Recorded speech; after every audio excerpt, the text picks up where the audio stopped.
Thank you for attending this weekly local training from AFM. AFM volunteers are happy to provide this training to you. You are encouraged to what you learned from this training with your colleagues. This training is provided free of charge and does not include a certificate of attendance at this time. The training will be recorded, and when possible, recordings will be available at AFM's YouTube channel for future viewing. Since this is a 1-hour training, we will start with training and will invite you to introduce yourselves using the chat feature in Zoom.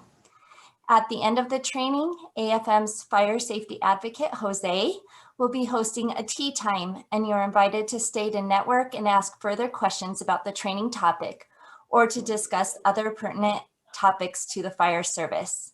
Please make sure to mute your microphones, and if you have any questions, you may unmute yourself to ask. Now, Jose will get us started with a word of encouragement. Thank you, Jose. Thank you so much, Shandy. We truly are grateful.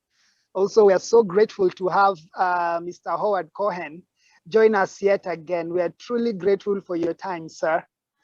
Well, today, we're not going to read from the encouragement book that we usually read from. However, it's still to encourage us as firefighters to take us to the next level. You remember my last week's encouragement? I'm still repeating it again, because through practice and more practice, you get to be better and better. But then you'll notice when you're practicing, you'll find yourself going to the next level automatically.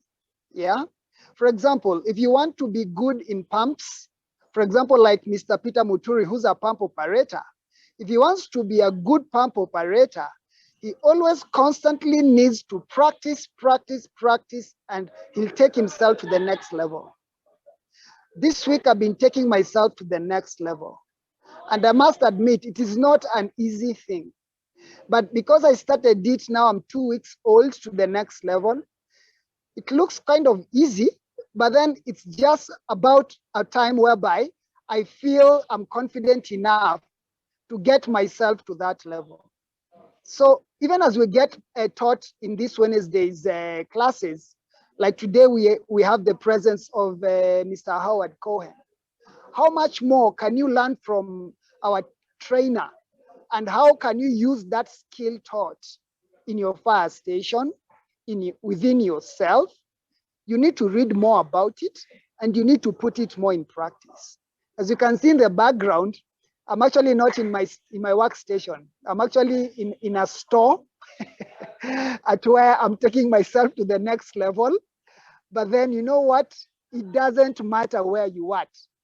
Just take yourself to the next level, and you will actually help the people that you serve in your county, at your home, and also in your great nation. Thank you very much. Now I'll hand it over to Mr. Howard Cohen. Please take the floor, sir, and the floor is yours, sir. So hello, everybody. Nice to see some of you. I recognize some names. I'm not going to be able to see you when I'm doing the presentation because of the way I have my system set up. So if, as I'm going through the process, you have a question or you want to comment, you're not clear about something, put it in the chat. And then Shandy she'll let me know, or I'll see it show up in the chat. But I'm going to get started now, and let me get my program running. I trust you all can see the screen that says what we're here looking at today. Before I jump in, I just want to reinforce Jose's message. It's all about drilling, training, practicing, and learning. We just don't get enough hands-on experience with any of the many things we have to know in the fire service. And the only way to keep the skills up is by constantly reviewing, drilling, practicing, learning, studying, reviewing. In fact, for me, one of the ways that I do my reviewing and drilling is by presenting these these webinars because of the time it takes me to prepare and think about it. There's so much we have to know, and we just have to keep practicing. So today's presentation may be new stuff for some of you, and for some of you, it may be just a refresher. It may be that the way we're doing some things here in North America might be different from how you're doing it, and you might like the way we're doing it, and you might say, let's try and bring that over. Or you might say, no, we have a better way, or we think we have a better way that works in our area, our district, our countries, our areas better. And in which case, I'd love to learn that from you too, because we do not have a lockhold on the best ways of doing things. Today's session is about fireground safety, and the real issue is size up. That's the first thing we're going to talk about in terms of that's what I'm going to talk about with regards to fireground safety. Change to the next slide. Come on. There we go. Okay, so just a little bit. This is it. This is who I am. I am currently the deputy chief of the Bennington Fire Department in Bennington, Vermont. Vermont is in the northeast corner of the United States. It's a small state. So this is my background. Those of you who want to know a little about who I am, these are pictures of me. I can't say how current they are. In the upper right-hand corner where I'm have the red badge on my helmet, I'm a lieutenant. So that was a few years back. I don't remember how old I was in the picture in the corner, but this is showing me in my other, wearing my other hat, which is as a rabbi, and I'm in a synagogue there. And I'm also a wilderness canoe guide and canoe builder. And this is a canoe I was building for a friend of mine and me out on a paddle. So this just gives you a little bit of background who I am. And I just want to emphasize that I am a volunteer firefighter, which doesn't make me any less professional as one who's paid, but it just means that I have to work another job in order to pay my bills. So I have to offer some thank yous before I really get too far into this. There's 4 names of people on the top here: Mike Gagliano, Mike Ciampo, Bobby Halton, and Chief Dave Dobson. Frankly, I've only talked to Mike Gagliano and Bobby Halton via email, but I have learned an enormous amount from Mike, both the Mikes, and Chief Dave Dobson, who's just sort of like a rock in the North American fire training world. So I felt that it was appropriate for me to give them a big thank you. I also have to thank all the firefighters along the way who basically have taught me what I've learned and taught me how to be safer and smarter, and be a better firefighter and a better chief and a better person. And I want to lastly thank the Africa Fire Mission for the great opportunity they've given me and the great service they're providing in the world. So with that, my thank yous are out of the way. Let me jump into the topic. I don't know if you guys have come across this quote, but every firefighter in North America, from day one in fire training to the last day they serve in the fire service, this is our mantra. Comes from a famous chief, Alan Brusini, who's a NYFD chief of great influence. He basically summed it up. What we do is we risk a lot to save a lot. We risk a little to save a little, and we risk nothing to save nothing. So what my presentation is about is how to make those decisions of when to risk a lot and when not to. And that's ultimately how we have a safe fire ground, by being aware, being knowledgeable, and knowing how to make informed decisions on the fire ground. So with regard to the size up aspect of scene safety, I'm going to present 7 steps, or 7, well, you can call them steps if you want, or 7 stages in the size up, in size up phenomenon. Their size up on a fire scene actually doesn't start on the fire ground. it starts with pre-planning, which I'll talk more about. And then it continues when the tone drops. I don't know what what you all call when you're called out for fires. We refer to it, we say the tone, we've been toned out. So we call it a tone drop. And it continues as we drive to the fire scene, once we get on the fire scene.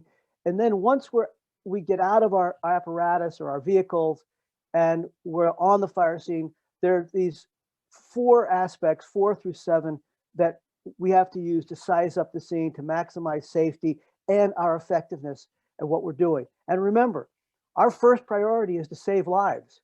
So if there's lives to be saved, we need to be able to assess the situation as we go into it. So without any further ado, we move on. Let's talk about pre-planning. Pre-planning, you all know, I don't know how much you do it or pay attention to it, but pre-planning is all about understanding the buildings in your fire district. What's their, by the way, I'm not going to go into all the details of these, each of these stages, because much of it is what we call tactical, and it depends on your fire department and your situations. So for example, we talk about building construction, and if I was to get into high-rise multifamily, buildings, it wouldn't be relevant to my fire department because we don't have buildings like that. But we do have a lot of really old construction buildings. So I'm not going to get into the weeds or the details of each of these stages, but I'm going to highlight them. So building construction. You need to go out into your community and you need to take a good hard look. What kind of buildings do we have? What are they made out of? What kind of construction has gone into them? That's part of creating a safe fire scene, because you know what you're likely to get into. If you get a call that a building that you've done a pre-plan on, and it's a warehouse full of oxygen tanks, that's going to change your strategies and your response and your safety mindset than if you're going to a private home. So building construction, types of occupancy, who's in those buildings? What are you going to, what are they used for? Is it a group home for elderly people? Is it a hospital? Is it a personal private home? What's the occupancy? And also, what are the contents of the building? If it's a private home, there's going to be some stuff that you'll expect to find in there that'll be very different than if it's a warehouse or an auto repair store or a tire warehouse. So what's the content? Are there any special hazards? In your pre-planning, you determine those and you put them onto a report. Where are the entrances? Where are the key holders? I don't know if you all have these things, we call them Knox boxes. And Knox, it's from the name of the company, but it's a box that's put on the outside of the door that has a master key to get into the building.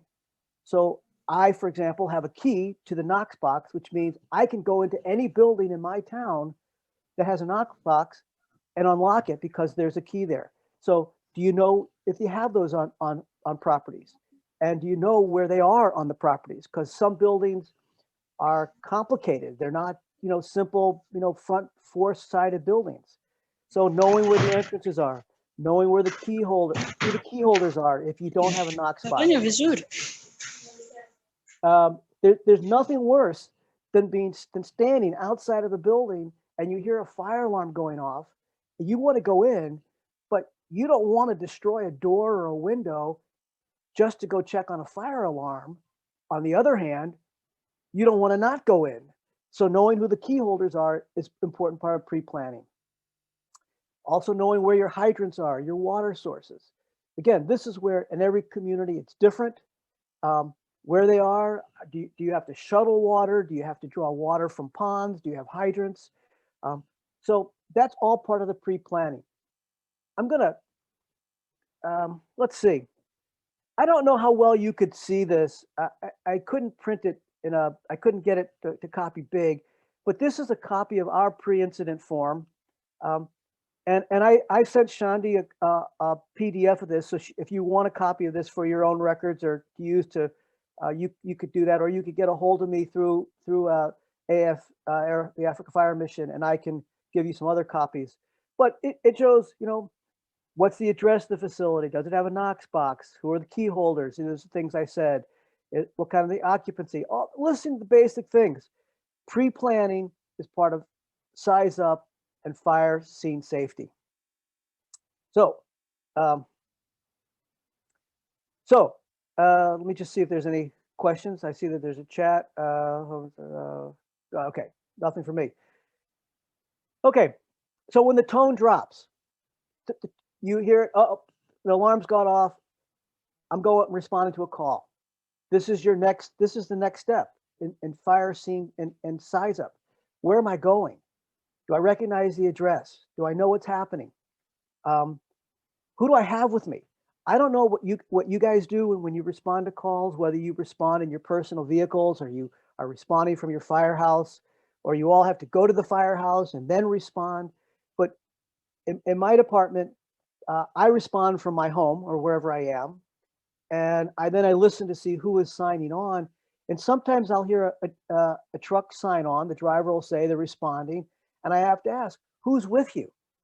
Because I have drivers who can't go inside. They don't do interior work. I have drivers who will come with a new recruit who's not really experienced. So it's important to know who's with you as you're thinking about, what am I going to do with this scene? How am I going to make it safe? How do I size it up? You got to ask yourself, the tone drop, it's snowing. Well, for us, it's snowing, maybe. For you guys, maybe not. Is it raining? Is there a thunderstorm? Are there strong winds? All of those things are going to affect your scene safety. So you're asking those, this is all happening before you even get to the site. And then you have to ask, what are the safety issues? We had a call a couple weeks ago at our local hospital. The tone came in as the ER, the emergency, or the operating room is filling with smoke. And every one of us had the same thought as we were driving to the operating room, including the staff at the hospital, which was, what's in the operating room that's dangerous? Because we know operating rooms have oxygen, they have bottled gases and all kinds of things. So we're thinking, what are the safety concerns we have to think about as we're going to this call? So that's all what you're doing when the tone drops and you're en route to your scene. Now you're approaching the scene. Now you're getting there, and we got what we call the windshield size up. It's basically, you're the first person arriving on the scene, and often that's me because of where I live and my work schedule. And so I look through my windshield and I report to everybody else. I say, this is car 2. I'm on the scene, nothing showing. So that tells everybody, okay, nothing showing. That's good. On the other hand, this is car 2. I'm arriving on the scene. There's flames showing from the Charlie side of the building. So that windshield size up lets everybody know what's going on. In my world, in my fire department, it also alerts people who are sitting back and going, is this just another alarm activation and I'm not going to really be needed? Or is this something where stuff is really going down and I better show up? We had a call a few years back, and it was the middle of the night, and I was not a chief at the time, so I was captain of a company, and the deputy chief, which in the position I'm in now, but at that time had been my captain previously, and so we had a good relationship. And he also worked at nights, so he was the first one on the scene, and I was the second one to sign on. It's 2 o'clock in the morning. I'm in this fire truck with a guy who's brand new. I mean, really never done anything except just finished fire school, so really new. And the chief comes over and he says, we've got 2 buildings now involved.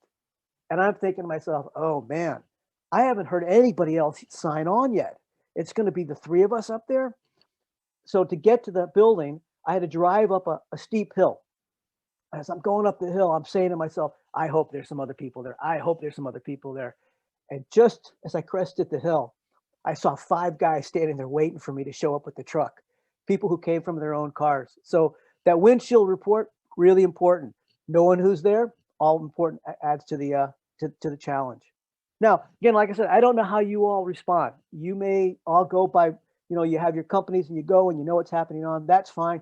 you still want to do that windshield size up because it's going to let you know whether people are listening on your radios and all, whether they're going to they should get ready to respond. Okay. Everybody learns when you get on the fire ground, you got to do a complete 360 size up. That means you want to walk all the way around the building and see what's going on. Hey, look at this building here. You look at the front, you've just driven up to the street, and you look at, I don't see anything, but you do a 360 and you go around the back, and wow, it looks really different. So that 360 is really important to do. I don't know if that's a standard part of your training, but I'll tell you here, everybody gets drilled on, do the 360, do the 360. Now, the 360 is really, really important, but sometimes you got to hold off on it. And here's the reason why. We don't have much time to save a person if they're in in a building. You know, we can go into a burning building. We've got our air packs on. We've got our turnout gear on. We can deal with the heat. We could deal with the toxic fumes for a while. But if you're a civilian and you're in the building, you passed out or you're disoriented, you don't have a lot of time. So sometimes we have to make a decision really quick. And this gets into the next stages of fireground safety or size up. You get there on the scene, you've got to decide, do I need to do a rescue? Is there a this is what's called the survivable profile stage. You need to ask yourself, should I skip on the 360 and just go with my partner and see if I could find anybody? Look at this picture. And if you're with some other firefighters, have a little conversation. If you're by yourself, respond in the chat, please. Do you see survivable space in this building? What cues do you see? What clues are there that tell you I might need to go inside that building and look for some people? Take a minute or two. Take a minute. Look at this picture. Is there survivable space? What do you think? Yes or no? Put it in the chat. Yes or no? Is there survivable space? Don't be bashful. What do you think? Is there survivable space? Yes. Jose says there is. Anybody else? What do you think? Survivable space?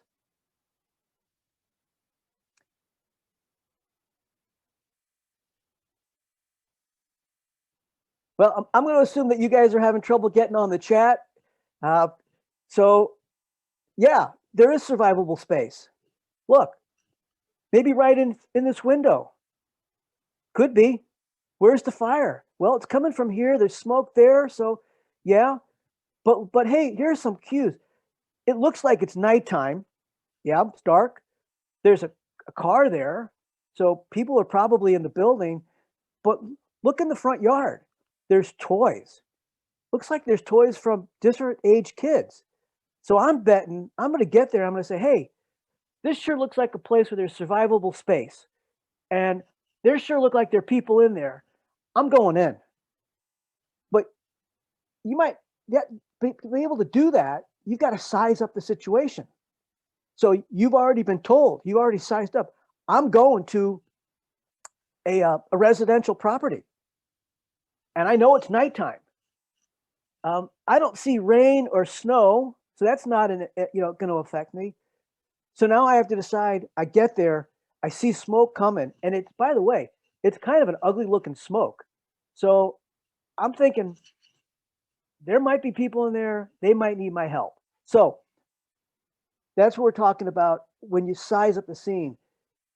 Is there survivable? Is the survivability profile? Do you see survivable space? Okay, hey, take a look at this place. What do you think? Is there survivable space in this building? Take a look at it. What do you think? Survival? No. Peter says no, he doesn't think so. Okay. Anybody else? Anybody disagree with Peter?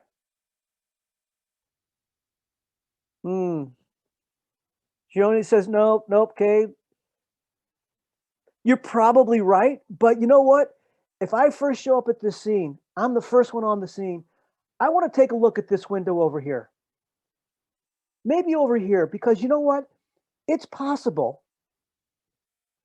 It's possible that there's someone on the floor at that window. Okay, Robert, at time we want to go back to the previous picture. I have a thought to expand on. I can go back to it now. Let me finish this one. We can go right back to it. 50-50 chance. Yeah, but you know what? Here's what I would do. I'm not going to get sidetracked by the beautiful fire. You know, fire is like a lover. It's whispering sweet nothings to us. Come and look at me. Look at me. Look how beautiful I am. Yeah, but we got to look at the spots where there isn't fire. There might be someone down there. I got to go up and look at the window. Is there moisture on the window? That would tell me the room is still possible. The heat still, it's not so hot that it's evaporating the water right away. Maybe not. Hard to say. Let me go back. If I can go back to the other picture, if I get my system to work. I might not be able to. I might have to do it at the end. Oh, there we go.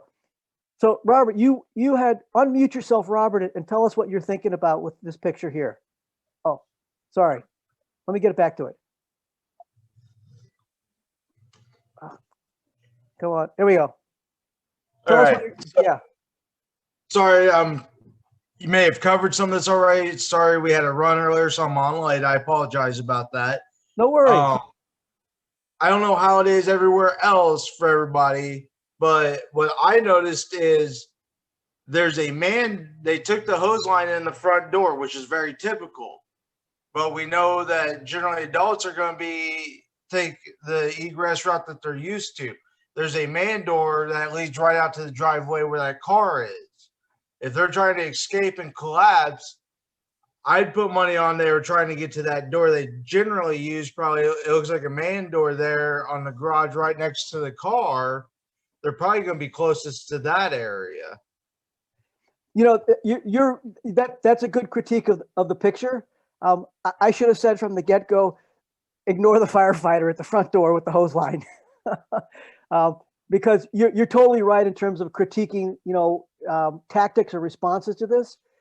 My main focus was just to raise the question about survivable space. But those are good points, Robert. Thanks. Let me keep going. Sorry about that. I said I got in late. I'm sorry. No, totally. It's totally. I'm glad you jumped in. That's fine. Not at all. Don't apologize. Okay. How about this one? What do you guys think?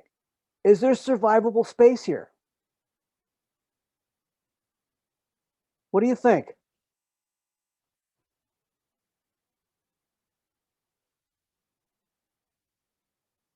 I see one yes.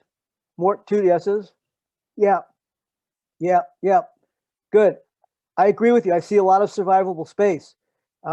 Obviously, the top floor apartment of this building, no. It's already venting through the roof. So no, the top, but the lower levels, yeah, definitely, possibly. The building next door, yeah. But let's talk safety here for a second. Well, I'm actually going to bring this picture back up in another. We'll come back to this one, so I don't want to get ahead of myself. Okay, good. So survivable space profile, that's one of the things you want to do when you do when you're doing your size up. And look, as I said before, you have to assess, do I do the 360 and spend those 1 or 2 minutes that it's going to take? Or do I just go looking to see whether or not there's someone I can rescue and save from that survivable space? It's a call you have to make on the scene. Let's talk about building profile now. So I mentioned construction type.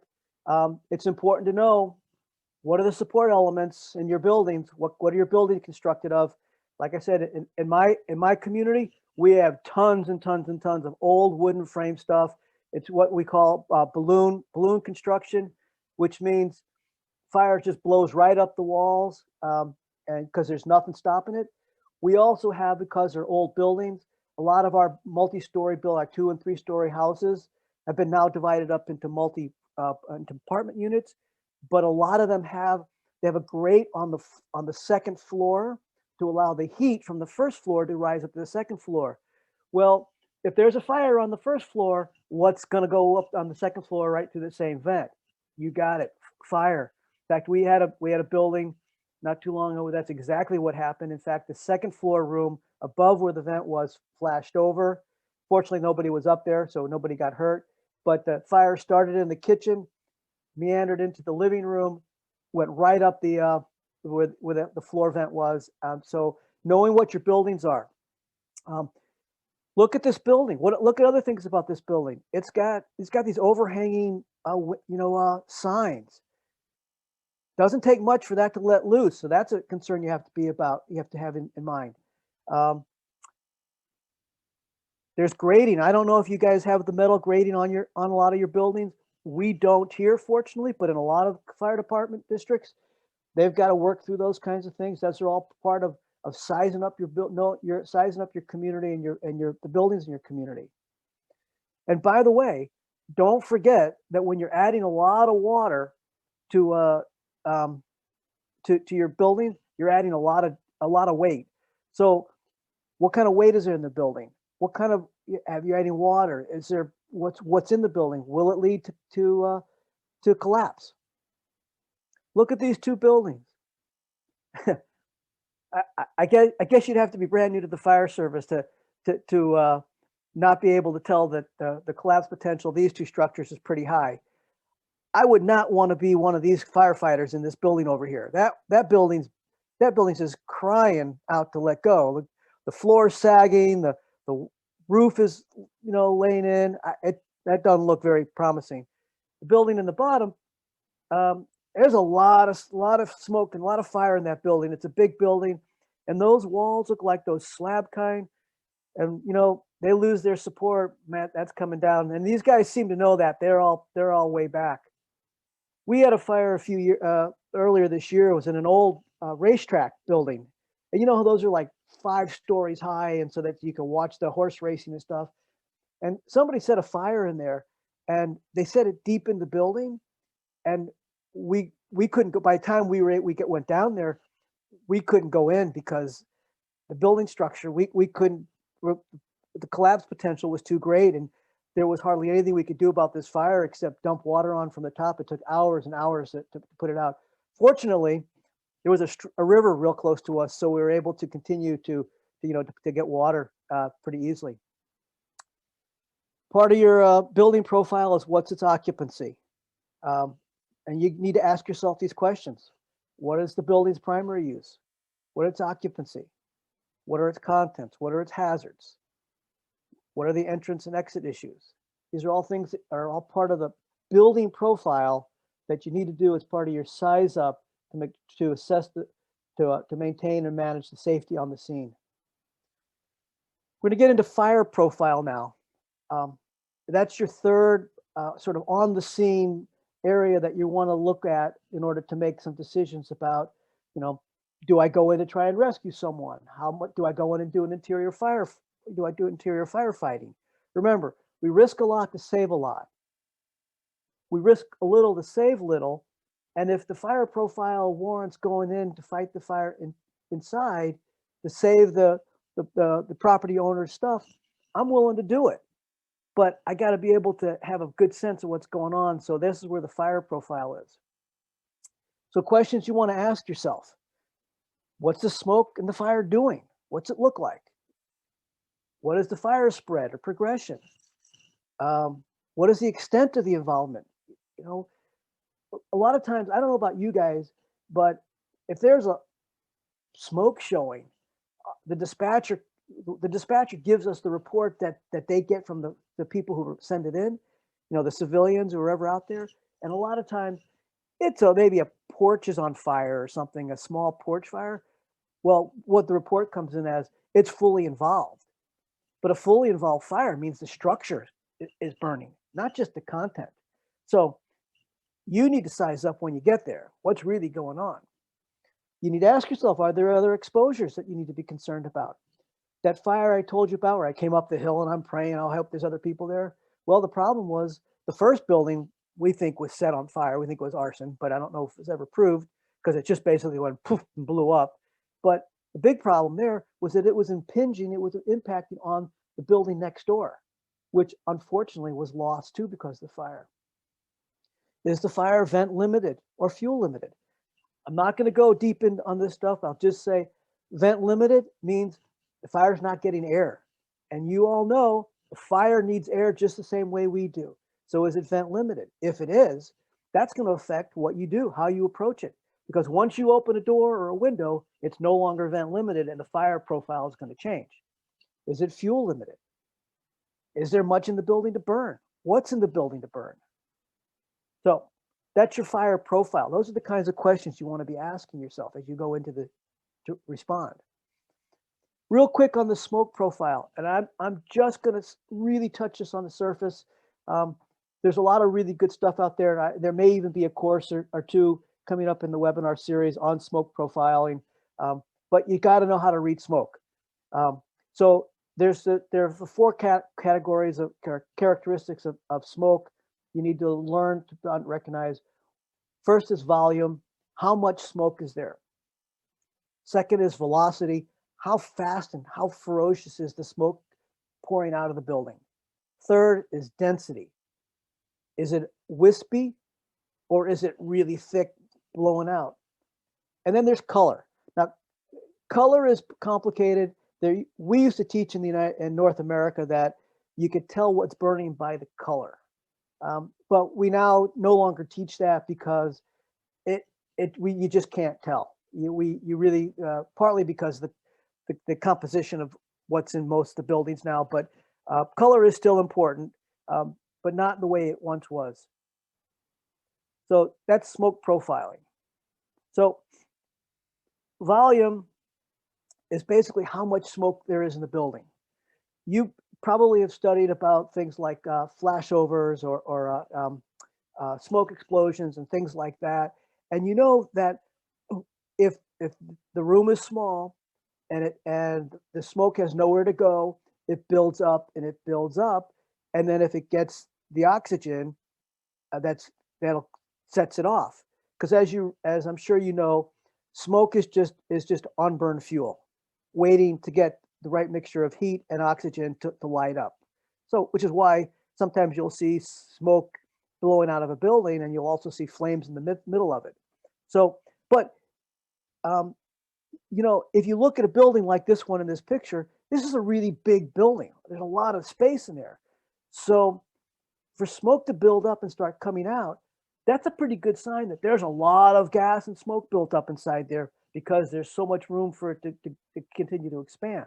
So volume is important, helping you understand what you're getting into. The velocity, okay, I mentioned this. How fast is that smoke blowing out of the building? It can also help you locate the seat of the fire, which is really important. We're not going to analyze these slides and the smoke progressions now. Like I said, that's for another training. There's just too much to do, but it just goes into fire scene safety and sizing up.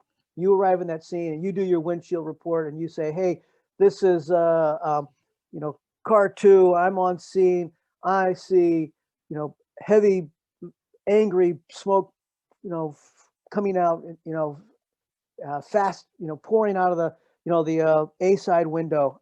That's an important piece of information to share. Now, finally, we're back to color. Color rarely tells what's burning, but it can tell us something about the stage of the fire and the location of the fire. Again, we'd have to have another webinar to get into the details of this, but it is all part of sizing up. And by the way, if you're not sure what it means and what it tells us, that's okay. If you report it, then someone else who gets the report, like your chief or a captain who's got more experience, you've given them a ton of really important information. So just reporting what you see, you know, is really useful, even if you can't, you don't have the skill set yet to interpret it. Then there's the density, which I didn't include in the, I slightly mentioned. Density tells us a lot about the quality of what's burning, how much fuel there is, the likelihood of a significant event, a flashover or a black fire explosion, things like that. But all that black smoke there, that's all unburned fuel. And you could see how the flames here, where I'm pointing, how they're going up into that smoke and just burning that stuff. It's just that once it gets into too much oxygen, then it goes beyond its ignition state. So all part of reading the profile, really important information to pass on to other people as you arrive on the scene if you're the the first arriving department. I really kind of already talked about black fire. It's this ugly stuff coming out, it's just waiting to catch fire, and that's just all that on-burn fuel. And it's a pretty good sign of a flashover about to happen. It's extremely dense, it's high velocity, high volume, and it's black and ugly. All good to be able to report and to be able to let people know about. So, this is the home stretch. Let me just review what it was I told you I was going to present to you, and then what I presented to you.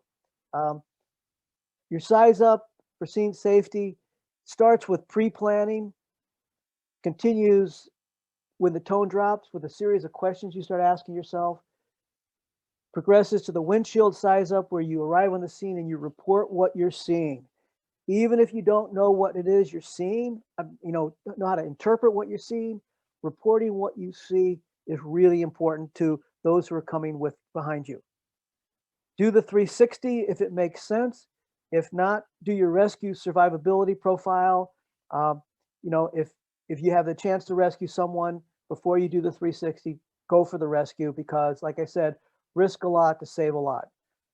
If you don't see any rescue potential, do that 360, or let them know, hey, I see some survivable space. I'm going to go see if we can do a rescue.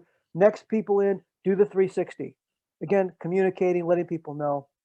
Then you're going to do your building profile and your fire profile to assess what kinds of risks there. Is there collapse risk? Is there hazard risks to the building? And what is the fire profile telling me? And that, friends, is what I wanted to share with you about size up, safety, and let me get out of my,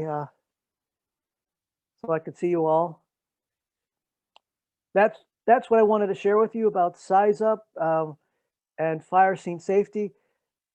Like I said at the very beginning, I am sure some of you are very, very experienced firefighters, and this is refresher for you. And I'm sure that some of you, this is new stuff or a perspective on it that you haven't seen. And so I hope you found that the time you spent valuable. I'd hate to think that I wasted your time, since time is precious and we don't get any of it back.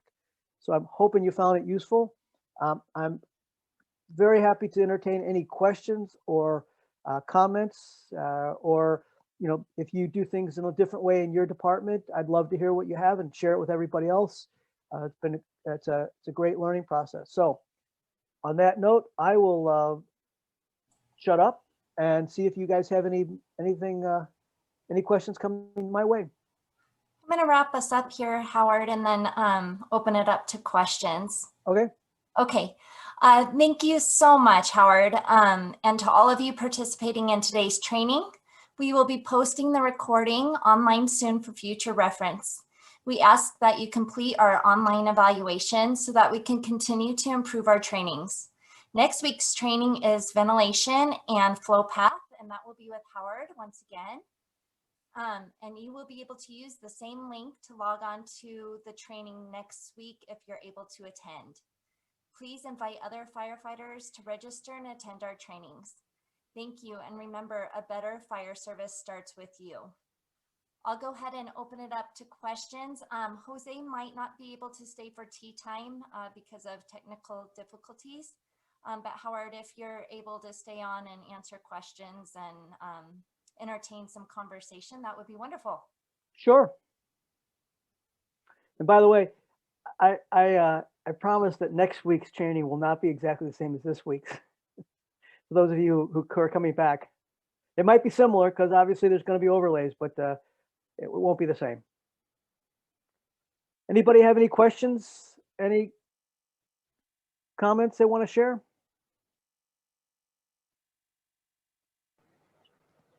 Yes, I have a question, Mr. Cohen.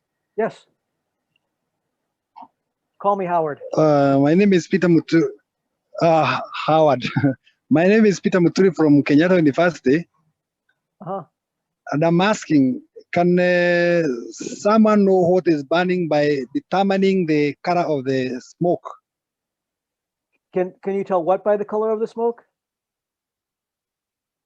Can someone know what is burning Oh, burnt. by determining the color of the smoke? We used to teach that you could, but it's now the wisdom is, or the based on research and study, is that you really can't tell. Pretty much you're going to get a lot of black, ugly smoke. The amount of oxygen will affect the color. The amount of how dense it is will affect it. The heat of the fire will affect the color. How efficiently things are burning will affect the color. And yeah, I mean, there are things that will affect the color. As we all know, you can do things like, I think if you throw salt into a fire, it burns blue or green or something like that. So there are chemical reactions that'll happen.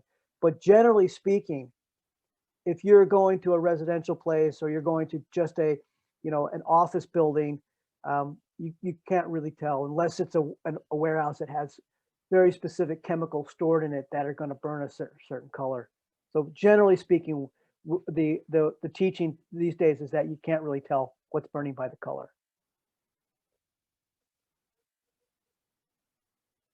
But I'm I'm not a fire engineer, and I could tomorrow just see an article that says, hey, we're now discovering that that's different. So, but for right now, that's what the teachings are saying, that you really can't tell. And it doesn't really matter because it would be just too inaccurate anyway. So are there more questions? I see a couple chats. Question. After ending the operation, do we do the debriefing, and how is it done? Well, that is that's a local question. My opinion on that is that every incident should have some sort of debriefing or critical an assessment. What did we do right? What did we do wrong? What could we have done better? What did we learn? Those sorts of things. But that becomes like, what's your department doing? I would recommend that you do it. My department generally only does it after like significant events, which is unfortunate because things happen at events, at less significant ones, which make good learning lessons. For example, we just had a call the other day. I'm going to change my position because the way the sun's hitting me, and it turned out to be nothing. We were checking for a gas leak, but the two guys who went into the building on air to check, they got inside the building and they realized that neither of them took a radio with them. So we didn't debrief it as a department, but I did debrief it with one of the firefighters, and I said, yeah, that was pretty stupid because if something had happened, we wouldn't have known. And our standard is that anytime you go into, anyone who goes inside takes a radio with them. Doesn't matter what the call is. So, and unfortunately in this one, this was a captain and a past chief who both went in without a radio. They got in and looked at the other and said, do you have a radio? And they both said, oh, no, I thought you did. So a debrief would address that. But it's up to the local fire departments what you do. If you want to just ask the question, go ahead and unmute yourself and just ask if you want.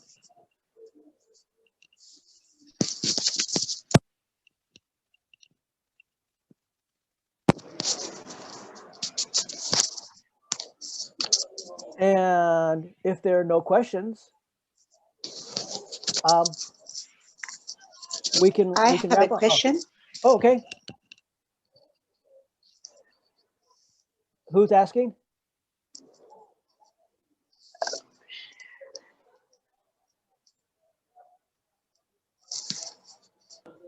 Go ahead, no matter. Go ahead, no matter. Yes, my network was quite bad. Talking about the sizing up, I wanted to know when the when the tone drops, when do you do offensive operation and also defensive mode of operation? What determines the kind of operations that you do at a scene of fire? Yeah, great question.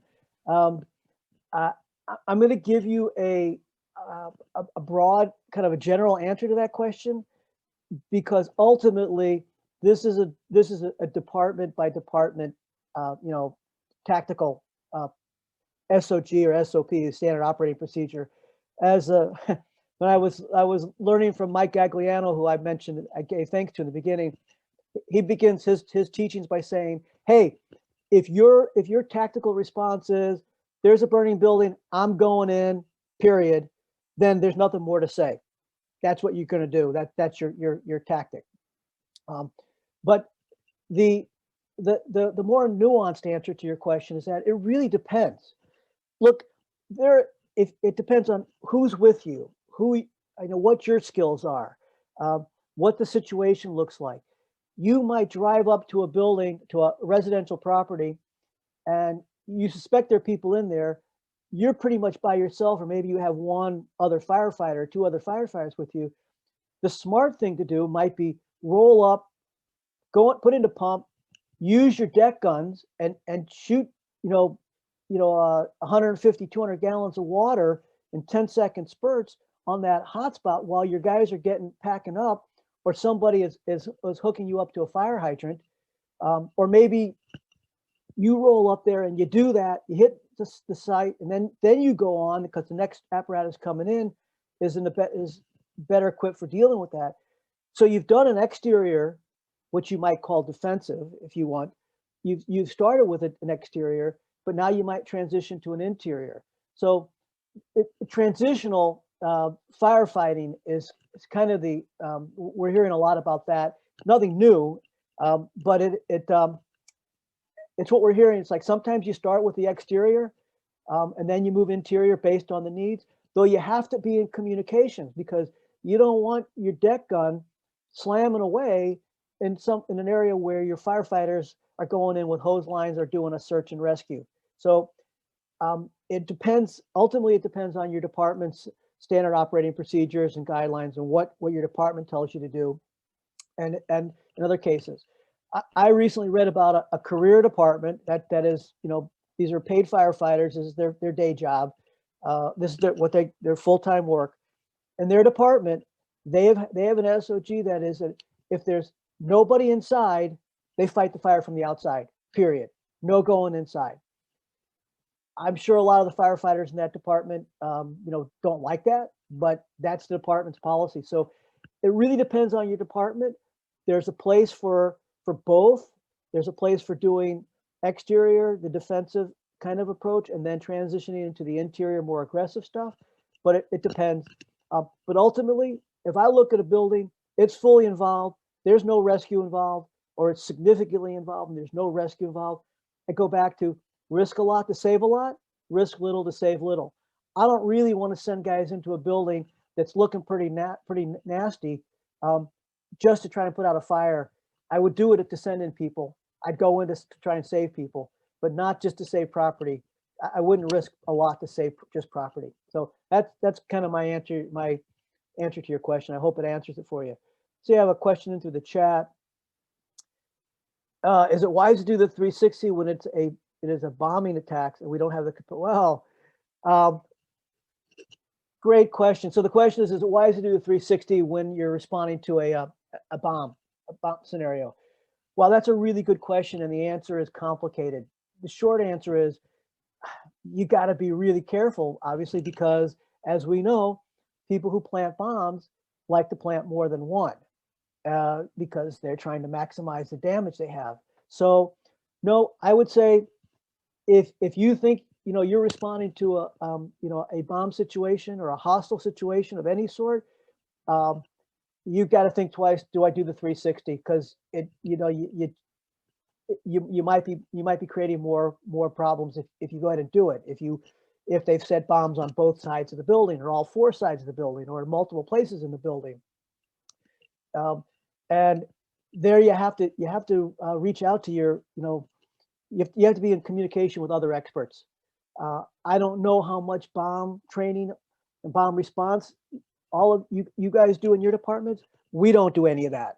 If we're called into a potential bomb situation, we'll get there, and we set up our incident command with the police or whatever legal legal bodies there. In my community, where we see that is not in things like terrorists or military actions. We see the explosion issues more with drug houses, meth labs. The chemicals can be very explosive. Fortunately, we haven't had very many of those, but we have had some. I'll tell you a kind of funny story about one we had. So there was a report. They thought this guy was making meth in his apartment, and so all the various police departments were there. We were there because we were there because you have to have the fire department there in case there's a fire. So we're all there, and a hose line popped, and suddenly there was this bang. All the police departments, they all hit the ground, looking around what had happened, and it was just the hose bursting. Turned out there was nothing. It wasn't a drug deal. It wasn't a drug house, fortunately. So that's answered that question. Technically, we're at our hour, but I'm happy to stay on for a few more minutes if people have questions. And I hope I answered, Lutfan, I hope I answered your question about that. And I hope you never have to actually deal with that. I know here we don't deal with that so much but more and more we're training fire departments on how to deal with active shooter incident situations. Not happy, not pleasant. It's bad enough fighting fires. You have to worry about people shooting at you. Any other questions or comments people want to share?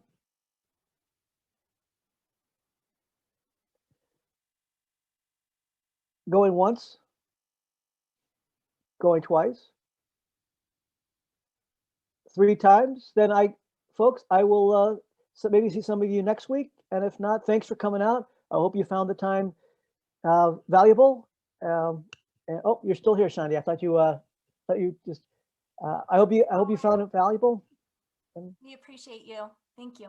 All right. Bye, everybody. Bye.